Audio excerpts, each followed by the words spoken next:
Welcome back to Grassroots Radio, Colorado. This is Chris Cook. I've got Cori and Andy Pate of the Party of Choice in studio with me. We're talking about how to force those vetoes. I love this concept. Let's just quickly recap. Why would you want to force vetoes out of Obama? Why would we want to do it this way? Because it reveals his controlling agenda. And until you reveal control, you cannot beat the left. On every single issue, if you don't reveal control, then people will look at the left and they'll see compassion and they'll see free stuff. Right. When you reveal control, suddenly they don't see compassion and they don't just see free stuff. At least not as much. Now they're put in a position of defending themselves. I like and that. all these vetoes are going to demonstrate control. As long as we do our part correctly. Yes, because what we need to do is show people how it's affecting them personally.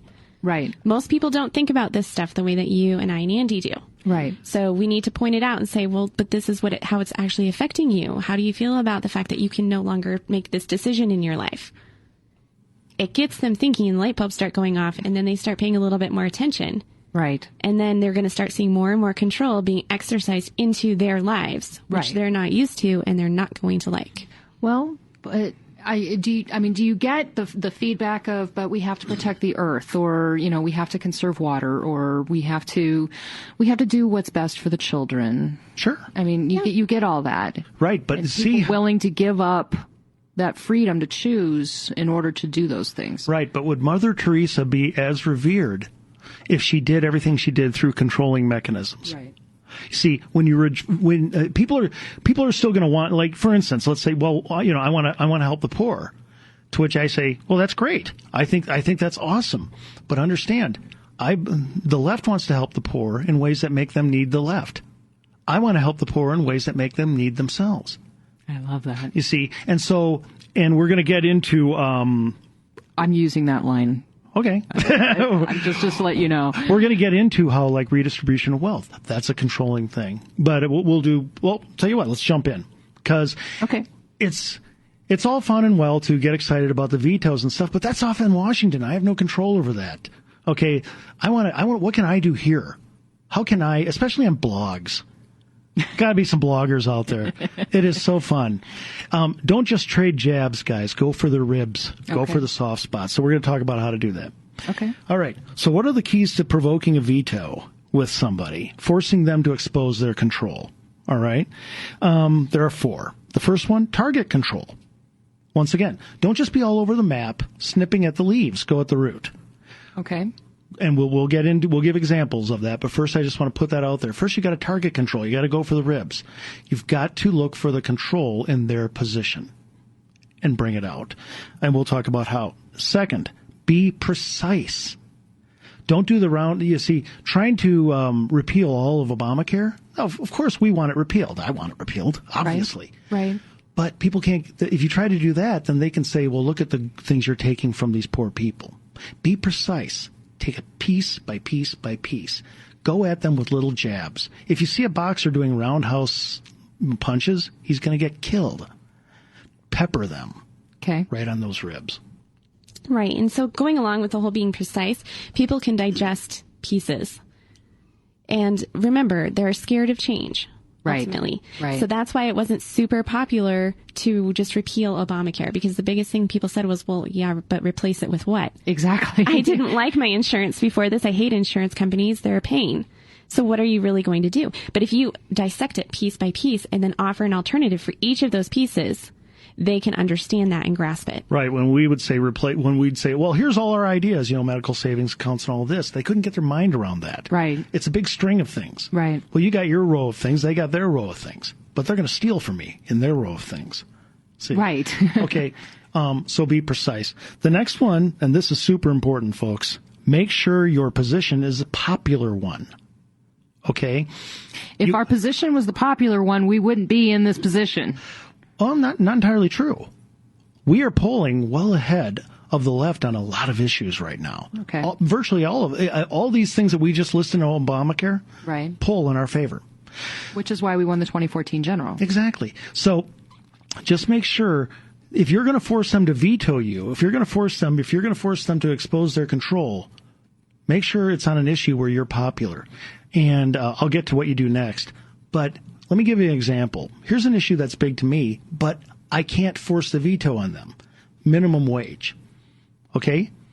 I'm against the minimum wage. I think it's terrible for the lower and middle class. Right. Okay? I'm also against income tax.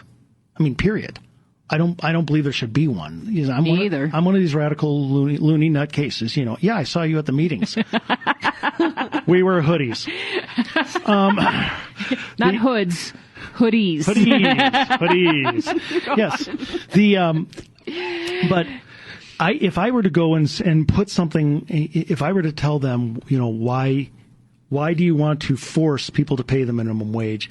You know, I'm not going to make them the bad guy. Because right now, very few people want the minimum wage actually gone. So I've got to do my groundwork, and that's step 4. If your position isn't popular, put in the work of making it popular before you help the left by forcing a veto.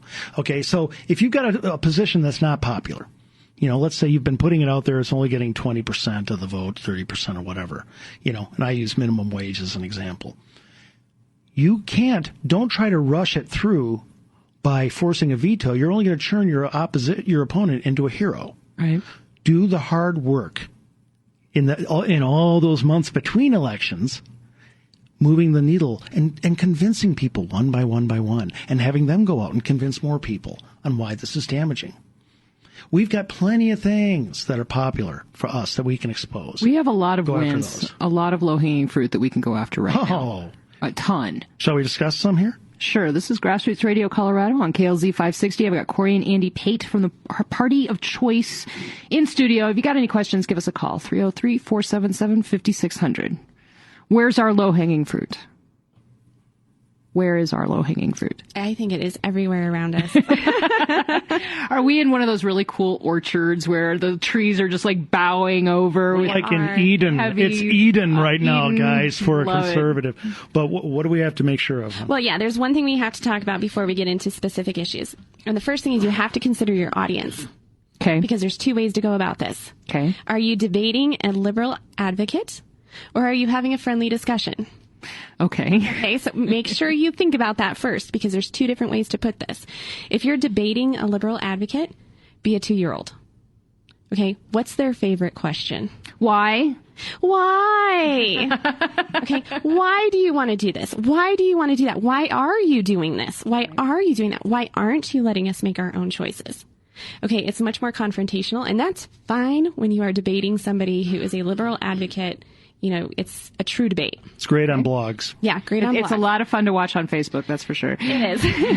But if you are having a friendly discussion with a coworker, a friend, a family member, don't do that.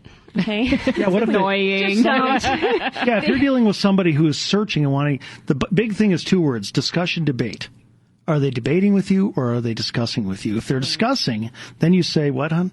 Would you want to? Would you want to do this to someone? Okay, and we'll get it. We're about to give a bunch of examples. If it's a debate, you say, why do you want to do this to them? Okay. All right. Shall we reel some off? Yeah, let's get some context here. You got it.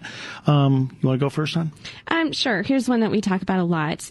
Do you want to force pro-choice people to pay for I did that backwards. Why do you want to force a pro-life person to pay for someone's abortion?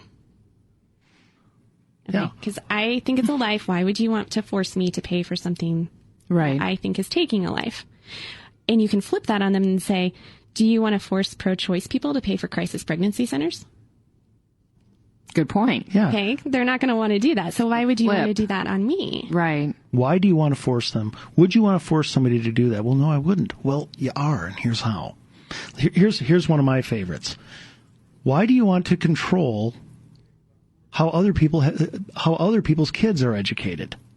That's a big one. Why do you want to control how their kids are educated? Because their parents are stupid. Oh, I see. And that's and you're God. Honestly, got that reaction once. And you're God, and you get to make that decision. You see, I got news for you. All those terrible, whacked out Christian people like me, you'll notice we don't want to control how you educate your kids. Right. And yet we're supposedly the controllers. Wait, Andy, but you do. You want evolution taught in science class. Or you want creationism taught in science class. I guess evolution is generally taught in science.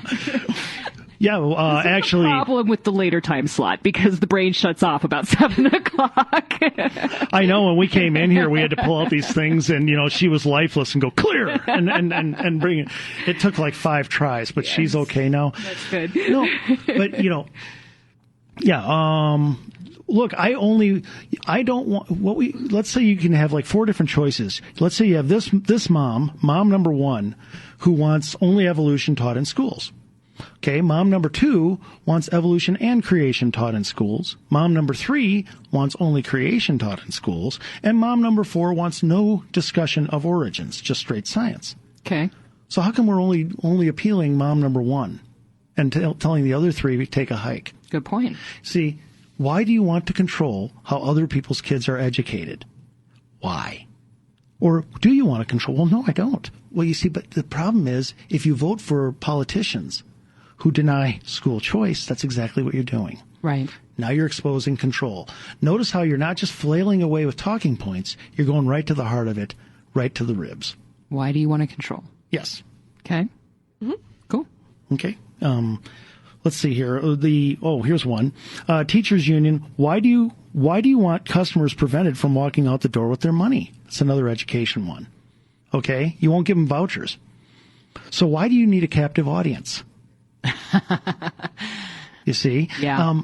Do you want a captive audience? See, I want to be able to compete for what they want. I don't want to force them to sit here. If they don't like my product, I want them to be able to go. I want them to have freedom. Why don't you?